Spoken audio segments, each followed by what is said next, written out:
this is called struggle. Before I was born, my parents were told that they were having a baby boy. So there I was in the ultrasound, X months old, with a little patutoy hanging between my legs. The extra appendage that brought everyone much delight, excitedly purchasing all the possible boy things a baby could need. After all, I would be the first of many, a trailblazer.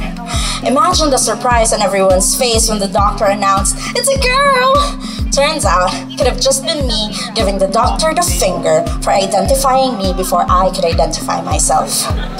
I spent most of my childhood proving to everyone that I wasn't just some fragile little girl everybody had to walk on eggshells just to deal with. I kept all of my boy toys and secretly enjoyed the girly ones that came after. I fought and screamed and ran and jumped. I did everything to escape my yayas who were just following my mother's rule from keeping me away from all the unruliness and brashness of the people outside. I'm so sorry, yayas.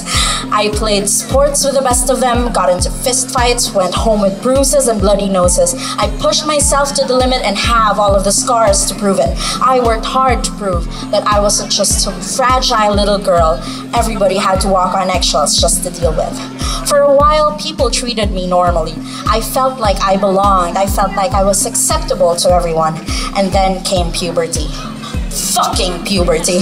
Suddenly, I was taller than everyone, curvier, more feminine looking, breasts grew out of nowhere, and all of a sudden, I could do all of the things I used to do without having to cage them in those monstrous things called bras. People started to treat me differently again, like I'm some fragile little girl everybody had to walk on eggshells just to deal with. My male friends won't play with me in the same way anymore, afraid of hurting me. Most girls hated me because I developed quicker than most of them. My coaches seemed to forget for a second that I was capable of being the athlete that they needed. So I withdrew myself into a corner, surrounded myself with books, art, and music, a place where I could be myself without people using my gender against me. Can you imagine how awkward my adolescence was? I couldn't find a balance between identifying as the girly girl that I am and being equated as strong, intelligent, and independent. So I hid in my tough exterior and kept all of my girlishness inside. If I had a peso for every time I've heard, "Sana lalaki ka na lang," / "I wish you were a boy" in my lifetime, I'd be fucking rich. I wanted to scream to their faces, "Babae nga kasi ako eh. Babae. I am a woman, god damn it!" But I couldn't, because it felt wrong at the time. So I struggled, I went through phases, sunk into depression, got hurt, and even hurt myself, all because I couldn't come to terms with who I am. It took me a while to get used to the fact that I am indeed feminine, that there was nothing wrong with being the woman that I am. And I allowed myself all the girly things that I used to publicly abhor with the fear of being branded as weak and fragile. Slowly but surely, I embraced my true self.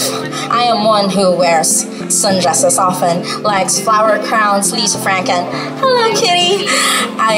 But one also who outlasts most people in a drinking contest. I like rom-coms and blood and gore. I gossip about celebrities with friends and have delivered a conference paper on sexual deviance with an all-male panel. I'm all these different things. And here I am, a woman. Fragile, complicated, sometimes in need of rescuing. Strong, intelligent, independent. Thank you.